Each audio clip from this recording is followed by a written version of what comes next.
The Great Plains were once a world of balance, where buffalo moved like rolling thunder, and the Cheyenne and Pawnee followed ancient rhythms taught by their ancestors. Each nation believed the land recognized them, and for generations the sky, rivers, and valleys shaped their identity, ceremonies, and hunts. But harmony is fragile, and long before anyone said the word war, something small shifted, something the winds carried, but no one fully understood. That shift began with hunger, pride, and the quiet movements of buffalo herds drifting farther than usual. The Cheyenne followed the herds deeper into valleys long used by the Pawnee, unaware that they were stepping into a story that would outgrow every man involved. What seemed like an ordinary hunt would become the spark that lit one of the most painful conflicts on the plains. And in that valley, a single choice would break a peace older than memory.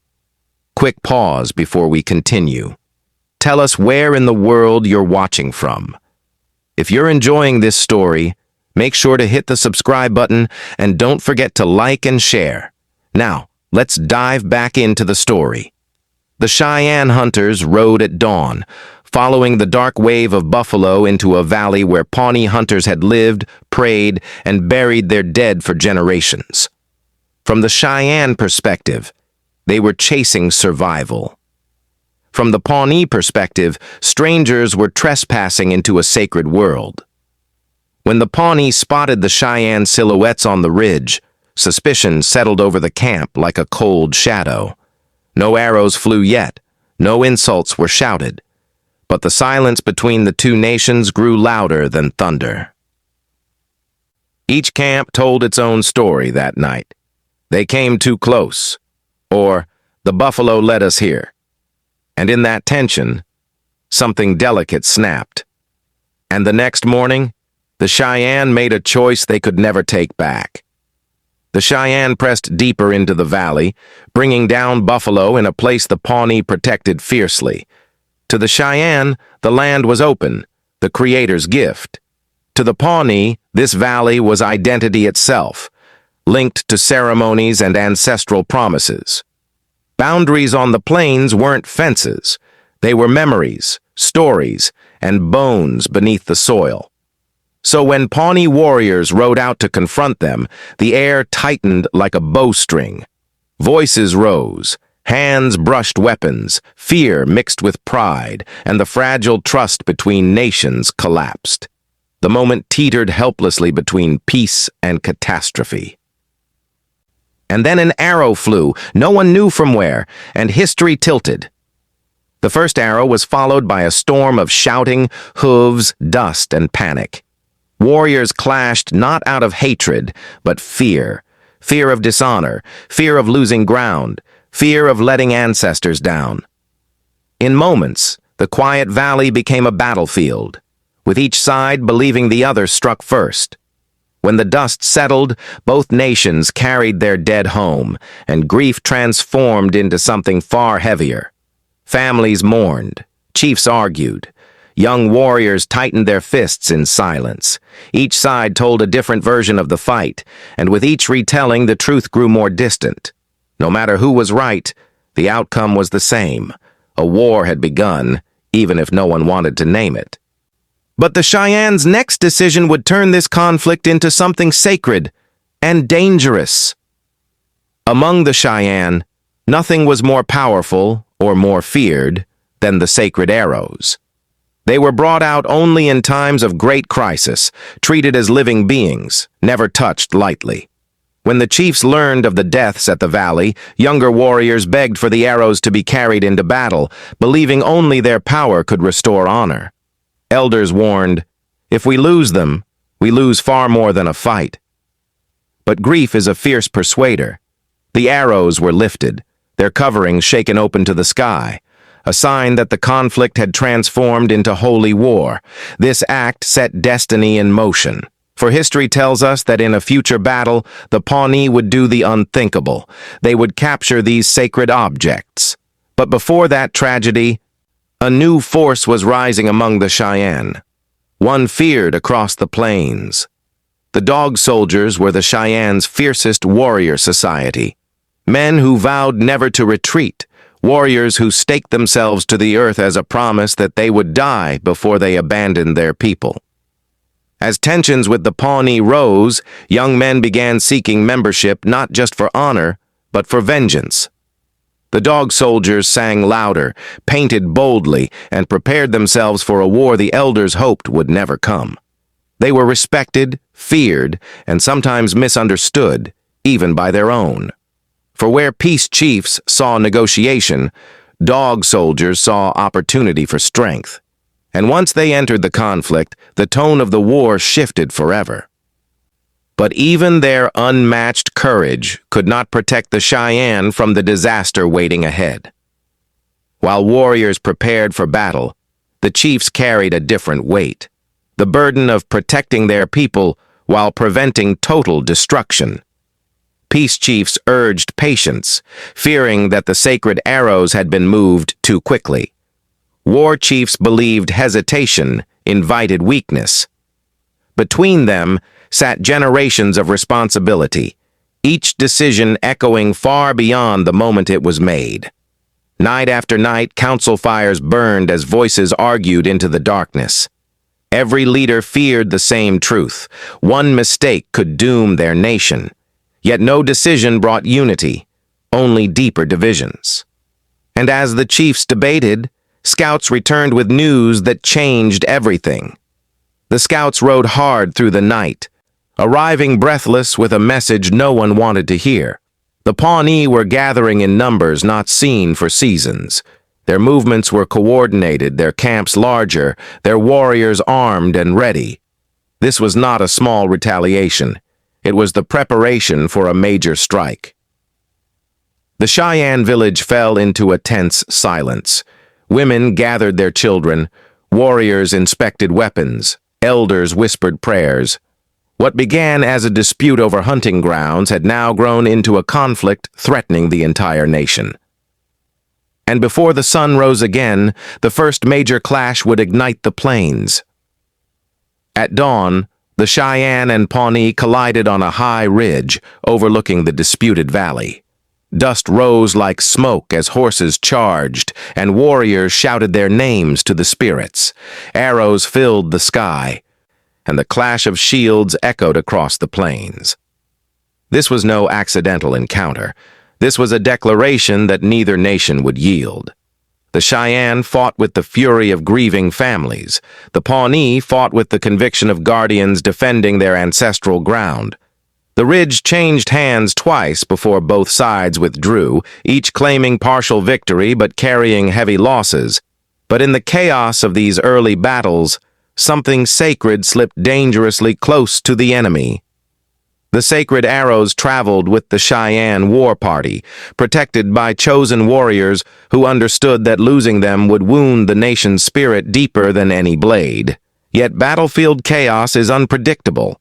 A sudden flank attack drove the Guardians into confusion, scattering fighters across the valley floor.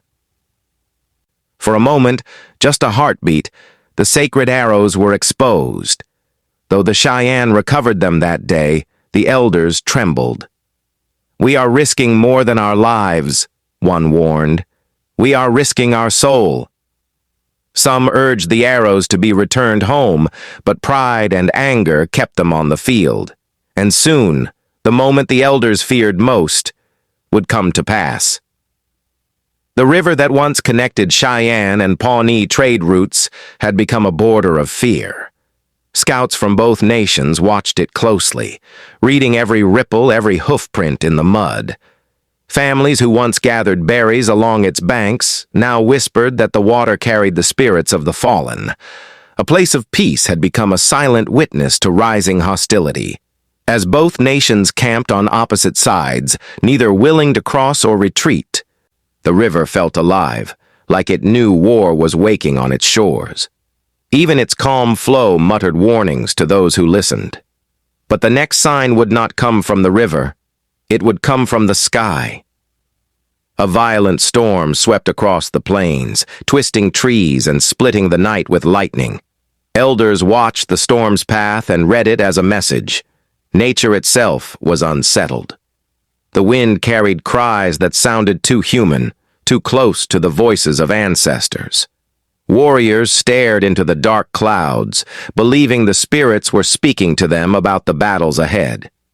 When dawn came, strange patterns were found in the trampled grass.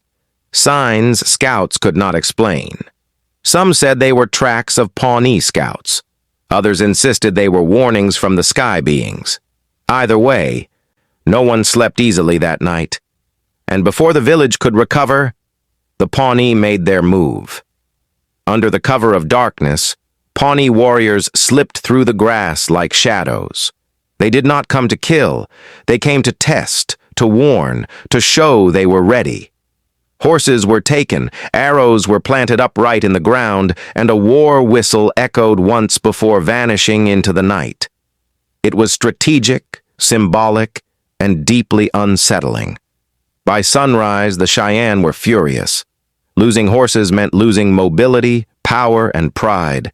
The raid was a message written in silence. We are not afraid of you. The fires of retaliation burned into the morning light. And the Cheyenne answered that message with a decision that would change everything. The Cheyenne Council gathered, each chief wrestling with duty and anger.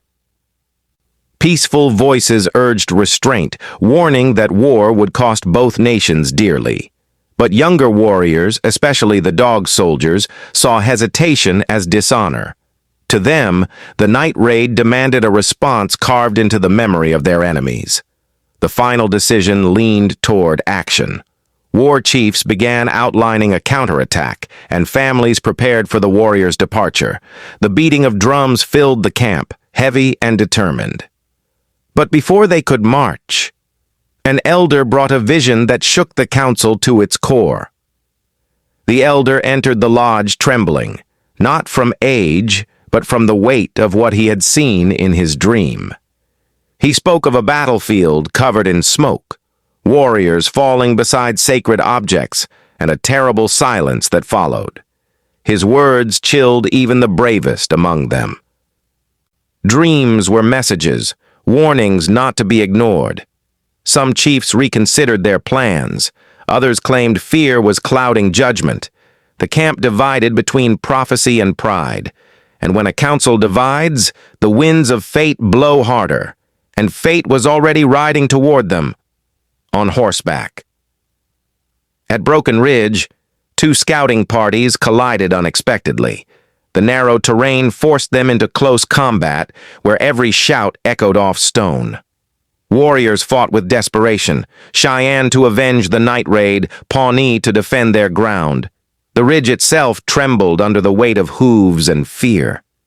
Neither side won decisively, but both carried home the same truth.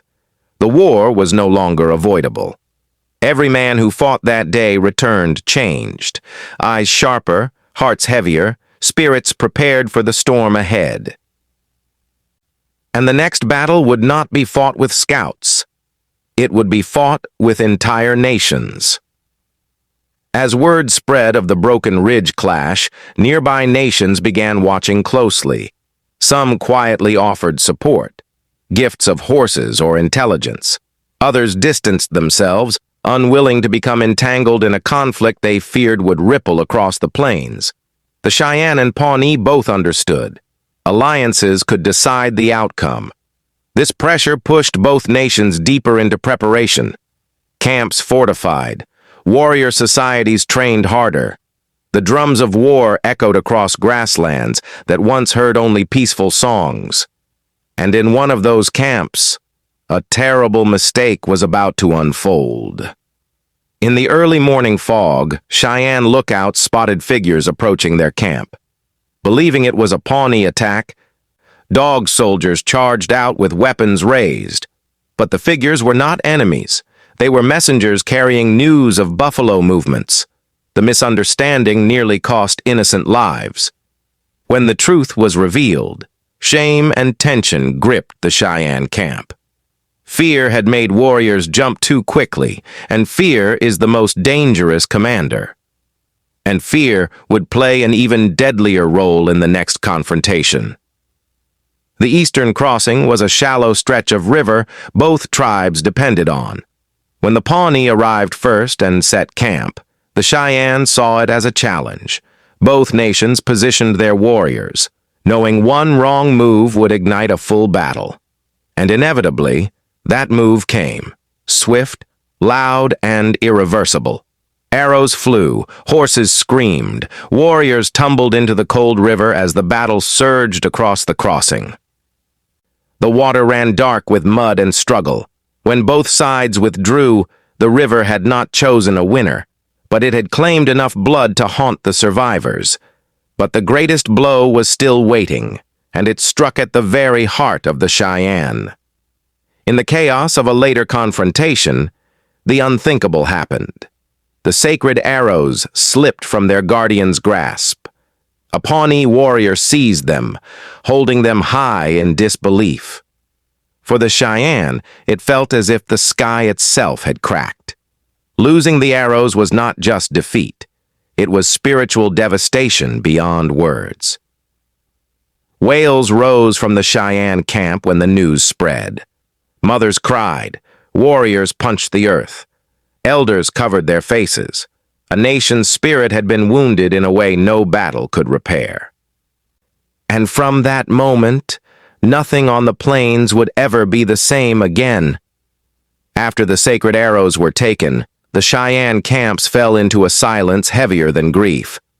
Mothers walked with lowered eyes, warriors moved without speaking, and elders sat long hours staring into the horizon.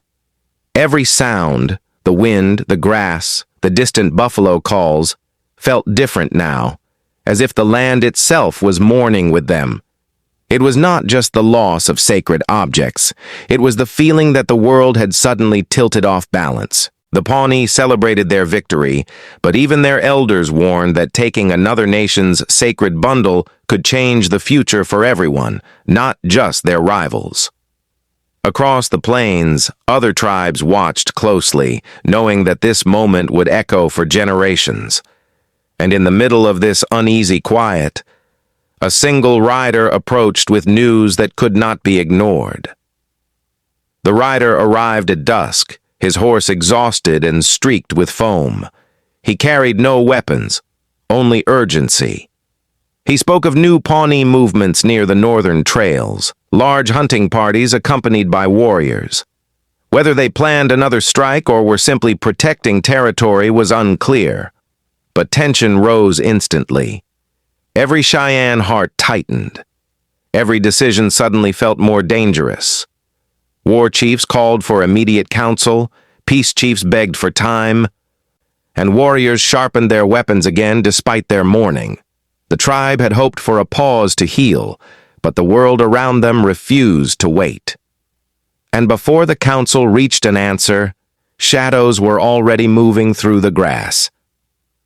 As the Cheyenne debated, Pawnee scouts were already positioned along the northern trail. They watched the movements of Cheyenne hunters with sharp eyes and disciplined silence. Neither side trusted the other, and every motion, every horse, every gathering felt like preparation for another strike. The tension was so thick, warriors said even the buffalo avoided the area. When a Cheyenne hunting party appeared, the Pawnee emerged from hiding. No one attacked, but their sudden appearance sent a message louder than any war cry. "We are watching you!" Fear and anger spread through the Cheyenne ranks like fire through dry grass. And fear would soon push one warrior to make a decision that changed the course of the conflict. One young Cheyenne warrior, filled with grief from the loss of the sacred arrows, acted on impulse. He rode toward the Pawnee alone, shouting challenges and demanding a duel. It was reckless, emotional, and dangerous. The Pawnee stared in shock. This was not a planned attack, but the raw pain of a man who had lost too much. Instead of killing him immediately, a Pawnee elder stepped forward and waved the warriors back. The elder saw what others could not. This was not strategy. It was heartbreak. But restraint only confused and angered the Cheyenne warriors watching from afar. And misunderstanding, is the spark that burns fastest on the plains. Believing the Pawnee were taunting their lone warrior, the Cheyenne reacted. A group of dog soldiers charged forward, and in seconds, the quiet tension exploded into a violent clash. Spears met shields, arrows flew through the air, and the ground shook beneath galloping hooves. What began as an emotional outburst became a battle no one had prepared for. When both sides finally pulled away, warriors from each nation lay wounded. And both camps went home certain of the same thing. They forced our hand. The cycle of blame tightened its grip on the plains. But far worse than battle wounds was what the buffalo began to do next. The buffalo herds, once predictable, steady, dependable, began shifting away from their traditional grazing areas. Some elders said they were avoiding the smell of blood. Others believed the spirits were guiding them. Hunters followed their tracks for days only to find empty plains and trampled grass leading nowhere familiar. Hunger crept closer to the camps. The loss of buffalo placed unimaginable pressure on both nations. Without food, hide lodges, or winter supplies, survival itself became uncertain. And desperation is a language that speaks louder than diplomacy. And desperation would soon drive the Pawnee to attempt something bold. With buffalo scarce, the Pawnee organized a massive hunt deeper into contested lands. It was a risky move, but hunger left little choice. Warriors formed protective rings around hunters, ready for an attack they believed was inevitable. They pushed farther than they had in months, too far for comfort, too far for peace. Cheyenne scouts spotted the hunt and hurried back with alarm. To them, this wasn't survival. It was expansion, aggression, and a provocation that could not go unanswered. Every heart knew what this meant. The next battle would not be small. And the fight that followed would echo across the Great Plains. At the southern bend of the river, Cheyenne and Pawnee forces clashed with overwhelming force. The riverbank shook under thundering hooves, warriors fought in mud up to their knees, and cries rose above the roar of the water. The dog soldiers held the front line with ferocity, while Pawnee archers rained arrows from the ridges. Neither side gained clear victory, but both suffered deeply. The river carried away not just blood, but the last hopes that this conflict could be resolved quickly. Families would carry scars from this day for generations. But the battle's greatest consequence happened far from the river. Back in the Cheyenne camp, elders gathered with faces creased by grief and fear. They argued whether to continue the war or seek peace before more lives were lost. Some insisted pride must be protected. Others urged wisdom and restraint. The loss of the sacred arrows weighed on them heavily, influencing every thought. No decision brought unity. Every voice felt right. Every fear felt real. And the weight of leadership grew too heavy for some chiefs to bear alone. Then a voice spoke, one that had been silent until now, and everything shifted. A respected Cheyenne spiritual woman stepped forward, revealing a vision she had kept hidden. She spoke of a future shaped by choices made in the coming days, of buffalo returning only if bloodshed ceased, of families being torn apart if the war continued. Her words pierced the council like arrows themselves. The room fell silent, breathless. Some chiefs believed her immediately, others doubted, but no one dismissed her. The Plains had taught them long ago, when a vision speaks, the wise listen. And the decision that followed would lead the tribes toward the most painful moment yet. Winter swept across the plains with a ferocity neither nation was prepared for. The snow fell early, deep, and bitter. Hunters returned empty-handed. Lodges strained under freezing winds, and families huddled close to the fire praying for strength. Hunger crept into both camps, reminding everyone that the true enemy of the plains was not always another nation. It was survival itself. The buffalo trails, once reliable as the stars, had vanished beneath the snow. Chiefs knew one truth. Winter does not choose sides. Warriors from both tribes patrolled less and prayed more, and under that heavy silence, everyone wondered the same thing. Was the war worth continuing when even the land seemed to be collapsing around them? But winter's harshest test was yet to come, hidden in a storm no scout saw approaching. One night, as families slept, a violent blizzard tore across the plains. The wind howled like spirits in mourning, ripping lodges from their foundations and scattering belongings across the frozen darkness. Children cried as snow forced its way into shelters. Warriors fought to keep fires alive, shielding the weakest with their own bodies. By sunrise, the devastation was clear. Horses were lost, supplies ruined, paths buried beneath mountains of snow. Winter had dealt a blow that no enemy arrow could match.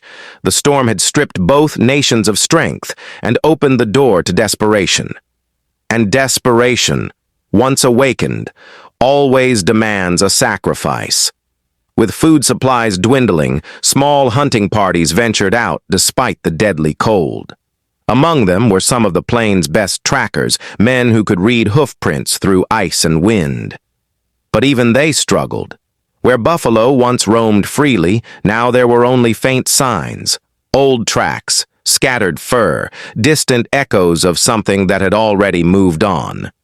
The hunters returned exhausted and empty-handed. Their failure weighed heavily on the tribe. Hunger does not wait patiently. It eats at the spirit, twists decisions, and drives people into danger they would normally avoid.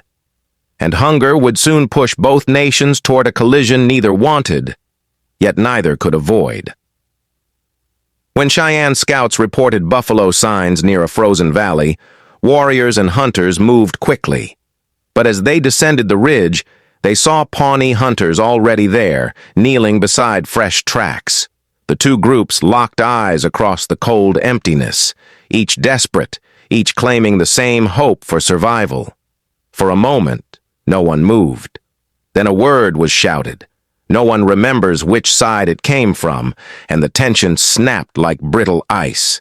Hands went to weapons, breath froze in the air. The valley held its breath. And once again, the first move would ignite more than a battle. The battle that erupted was unlike any other. Warriors fought on slippery ground, sliding, scrambling for balance as blades clashed and arrows cut through the freezing air. Horses struggled to stay upright. Some slipped, sending riders crashing into the icy surface. The cold bit harder than any spear. By the end, both sides were wounded, not just in body, but in spirit. Fighting for honor was one thing, but fighting for survival in winter felt like punishment from the sky itself. And when the chiefs heard what happened, their next decision shook the entire camp. After hearing of the ice battle, Cheyenne chiefs made a painful decision. The tribe would temporarily retreat south to regroup. It was not surrender, it was survival. Families packed quickly. Warriors circled the people, and elders gathered sacred items. The move was necessary but heavy with emotion. Retreat was not in the dog soldier's nature. Some warriors were furious, believing withdrawal would make them appear weak. Others accepted the wisdom behind the choice, but every step south carried a weight of loss, of territory, of pride, of certainty. Yet even as they moved, the Pawnee made a choice that would force them back into the fire. The Pawnee interpreted the retreat not as strategy, but as opportunity. They mobilized a larger group to pursue, intending to ensure the Cheyenne would not return easily. Warriors rode swiftly, tracking the Cheyenne trail across the plains, ready to strike if provoked. But pursuit is dangerous in winter. Exhaustion slowed them. Storm clouds gathered again. And the line between bravery and risk blurred quickly in the unforgiving cold. And in this pursuit, the Pawnee stumbled upon something that changed their entire plan. Deep in the snow, Pawnee warriors found a small Cheyenne campsite, completely abandoned. Blankets left behind, footprints scattered, an extinguished fire still warm. Something was wrong. No tribe would leave so quickly unless danger was near, or unless they had been forced to. As the Pawnee explored, a sudden realization chilled their blood. These were not signs of retreat. They were signs of a trap or a desperate emergency. Either way, the situation had shifted beyond their expectations. And before they could decide what to do, the ground beneath them began to tremble. A distant rumble echoed across the plains. At first, the Pawnee thought it was another storm, but soon they recognized the truth. Buffalo, an entire herd, charging across the frozen ground. They moved in a dark wave, massive and unstoppable. Hunters from both tribes had prayed for this moment. But not like this. The herd nearly overtook the Pawnee scouts, forcing them to scatter. It was a reminder from nature itself. The plains belonged not to warriors or councils, but to the buffalo. Their return brought hope, but also new conflict over who had the right to hunt them first. And both nations knew the next battle would be fought over this herd. As the buffalo spread across the valley, both tribes rushed toward them, fueled by hunger and determination. What should have been a hunt quickly turned into a standoff. Warriors on both sides drew lines in the snow, shouting warnings, making it clear that neither nation intended to step aside. The air grew heavy. Every warrior knew that one wrong move would trigger another deadly clash. And all of it, every risk, every shout, every drawn bow, was born from the same truth. Survival had replaced pride as the driving force of the war. And the decision made in that frozen valley would change the direction of the war forever. In the frozen valley, as warriors braced for another clash, two chiefs stepped forward, one Cheyenne, one Pawnee, each raising their hands to halt the chaos. Their voices carried across the snowy field, calling for restraint. Hunger, not hatred, had pushed both nations into this moment. The buffalo herd behind them snorted and stamped, impatient, wild, indifferent to human conflict. For a heartbeat, the entire valley stood still. Warriors tightened their grips on spears, mothers watching from the ridges prayed. Peace had failed before, but now the cost of continued fighting was written plainly on every starving face. And then, one chief made an offer no one expected. One chief proposed a temporary truce. Both tribes would hunt the herd, dividing the valley into two equal halves. Some warriors hissed in anger. Sharing buffalo felt like surrender. But hunger is a powerful negotiator, and even the fiercest fighters knew starvation was the true enemy. By slow degrees, the proposal took shape. Lines were drawn. Hunters positioned themselves. For the first time in many moons, Cheyenne and Pawnee would act side by side, not against each other. But not everyone accepted this fragile peace. Just as the hunt began, a lone arrow shot from somewhere in the distance, missing a Pawnee warrior by inches. Chaos erupted as both tribes reached for their weapons, shouting accusations across the valley. Only the buffalo continued moving calmly, unaware that a single arrow had nearly reignited a war. Scouts raced to find the source of the shot. Minutes felt like hours. Finally, tracks were discovered. Small, hurried, belonging to neither tribe. Someone had tried to sabotage the truce. But the question was, who? The tracks led away from the valley toward the east, where stories circulated of new hunters, white-hide men, who slaughtered buffalo for sport and profit. These outsiders often stirred trouble among tribes to weaken them and gain easier access to the land. Suddenly, both Cheyenne and Pawnee realized the truth. Someone wanted them to keep fighting each other. This revelation shook both camps. For the first time, they saw the war through a new lens. Not just rival tribes clashing, but a distraction keeping them blind to larger threats. And this understanding would shift the war's direction entirely. When scouts returned with confirmation of outsider camps nearby, Filled with piles of buffalo hides, discarded carcasses, and smoking fires, both tribes fell into stunned silence. The destruction was unlike anything they had ever witnessed. The buffalo were being wiped out not for survival, but for wallets and markets far away. This horror reframed everything. Their war over hunting grounds now seemed heartbreakingly small compared to the devastation unfolding across the plains. The land they fought to protect was being consumed by forces neither had invited. And that realization sparked a conversation once thought impossible. Cheyenne and Pawnee leaders met again, this time under a sky heavy with falling snow. Their breaths formed clouds as they spoke quietly, honestly, about the storm sweeping across their homeland. Pride melted in the face of shared danger. For the first time, they discussed not winning the war, but ending it. The talks were tense, fragile, but sincere. They spoke of buffalo shortages, trader incursions, and the need to preserve what remained of their world. In that snowy silence, something shifted. But some warriors still refused to let go of the past. Not everyone welcomed the idea of peace.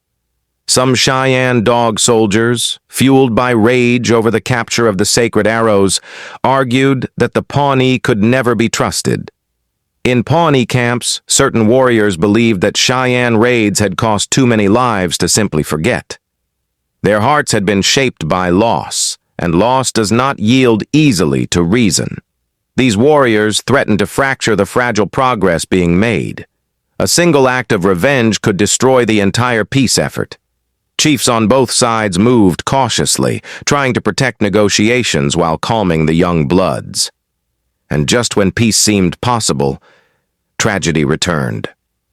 On a moonless night, a rogue group, working without approval, raided a small Cheyenne camp, taking horses and injuring a family. Rumors spread fast. Some said it was the Pawnee. Others insisted it was outsiders disguised to stir chaos. Fear overtook logic. Old wounds reopened instantly. Peace seemed to crumble as quickly as it had formed. Warriors prepared for retaliation, and women cried as they gathered their children close. The chiefs feared that this last spark would reignite everything. But then, something extraordinary happened. In a surprising act of honor, a Pawnee delegation approached the Cheyenne with the sacred arrows wrapped carefully in buffalo hide. Their return symbolized more than peace. It symbolized respect, responsibility, and a desire to heal what had been broken. No act in the entire war carried more emotional weight. Cheyenne elders wept openly as they welcomed the arrows home. Dog soldiers bowed their heads. Women pressed their hands to their hearts. This moment softened anger in ways no treaty could. But peace is not just the return of what was lost. It is the rebuilding that follows. The return of the arrows opened the path for true negotiations. Chiefs agreed on shared hunting lands, boundaries, and protections for families traveling across the plains. For the first time in seasons, the drums in both camps beat for ceremony rather than war. The land felt different, lighter, as if relieved by the absence of conflict. Though wounds remained and memories lingered, both nations understood that continuing the war would destroy far more than it would protect. Peace, fragile and imperfect, became the only path forward. And yet, the story of this war was far from over. Its lessons would echo long into the future. In the moons that followed the peace, the plains slowly exhaled. Hunters noticed that animals moved more freely again. The grass, once trampled by war parties, grew tall and soft. Families could sleep without listening for distant hoofbeats. Even the river, once a border of fear, reflected the sky again instead of smoke. The land, like the people, had been wounded, but healing had begun. Though peace did not erase loss, it brought room for breathing, for rebuilding, for remembering. Elders taught that the land responds to the hearts of its people. Now that war had quieted, the earth seemed to rise with new hope. But healing the land was one thing. Healing the memory of the war was another. Around evening fires, elders began telling the true story of the war. Not just its battles, but its mistakes, its pride, its grief, and its unexpected moments of honor.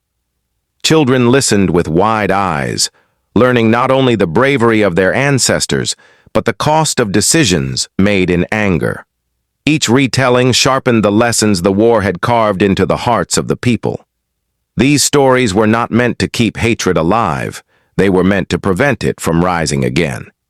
In sharing the truth, elders turned pain into wisdom, so the next generation would understand that strength comes not from endless fighting, but from knowing when to stop.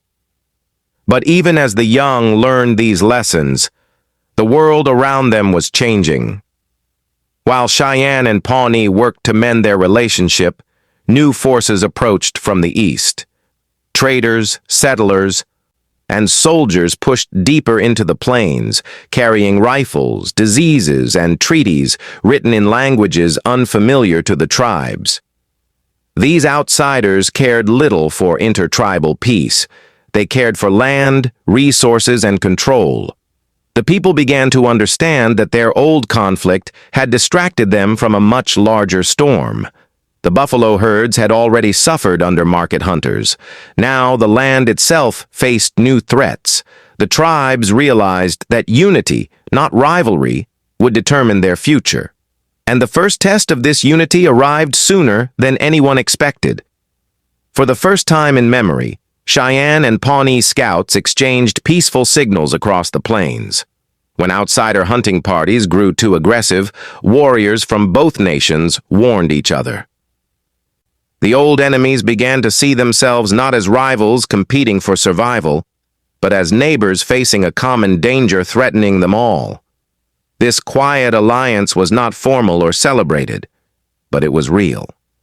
It showed that even peoples with a long history of conflict could stand together when the land demanded it. And standing together sparked a new kind of strength neither tribe expected. Children born after the war grew up without the bitterness their parents carried.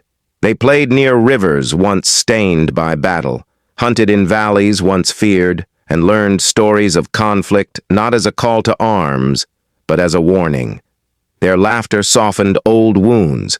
Their curiosity opened doors that grief had closed. These young ones asked questions without anger. Why did we fight? What did we gain? What did we lose?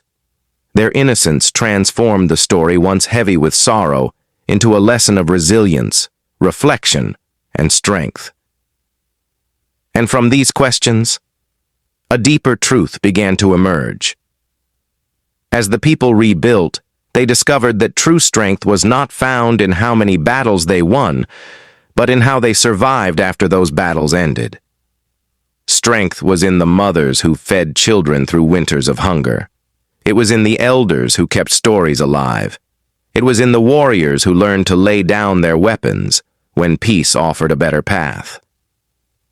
For both Cheyenne and Pawnee, the war became a mirror, reflecting courage, yes, but also pride, loss, and the heavy cost of misunderstanding. Seeing this truth changed how they approached every conflict that followed. And this truth shaped the greatest question of all. Warriors' names faded, battlefields grew quiet, but memories stayed alive in songs, in ceremonies, in whispered teachings passed from elder to youth. What would be remembered? The pain? The bravery? The mistakes? The healing? Each family carried a different answer, but all agreed on one thing. The war should never be repeated. Remembering became a sacred act. Forgetting meant risking the same wounds again.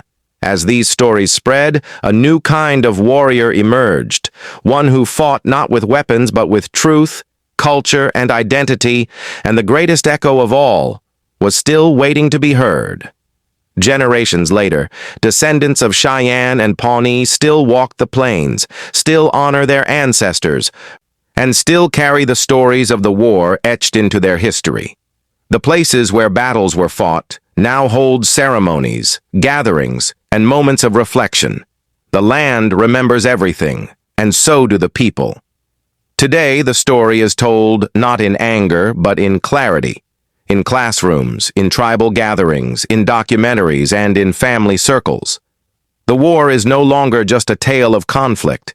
It is a guide reminding all who hear it how fragile peace can be, and how powerful reconciliation truly is. And with this telling, the story reaches its final echo.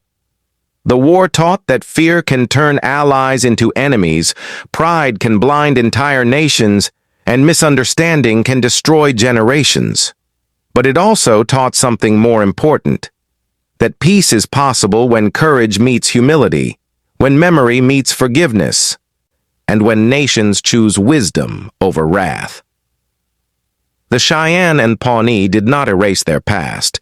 They transformed it into guidance for the future.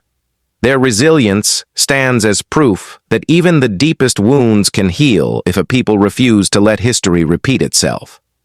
And the plains whisper the truth, if you choose to listen. In the end, the story of the Cheyenne-Pawnee War is not about victory or defeat. It is about people, mothers, fathers, children, hunters, warriors, who lived through a storm of misunderstanding and found a way to continue. The winds that sweep across the plains today still carry their echoes, their courage, their grief, and their hope. And as long as someone listens, as long as someone tells this story with respect and honesty, the plains will never forget the nations that once fought and later healed upon their grasslands. This is not just history. It is a reminder for every generation that follows, because the past is never truly gone. It waits in the wind for those willing to hear it. Thank you so much for watching. If this story touched your heart, please like, comment, share, and subscribe to my channel. Your support helps keep these forgotten Native American voices alive. And please take a moment to watch my other videos. They dive even deeper into Native American history, Indigenous stories, and the untold truths that shaped America.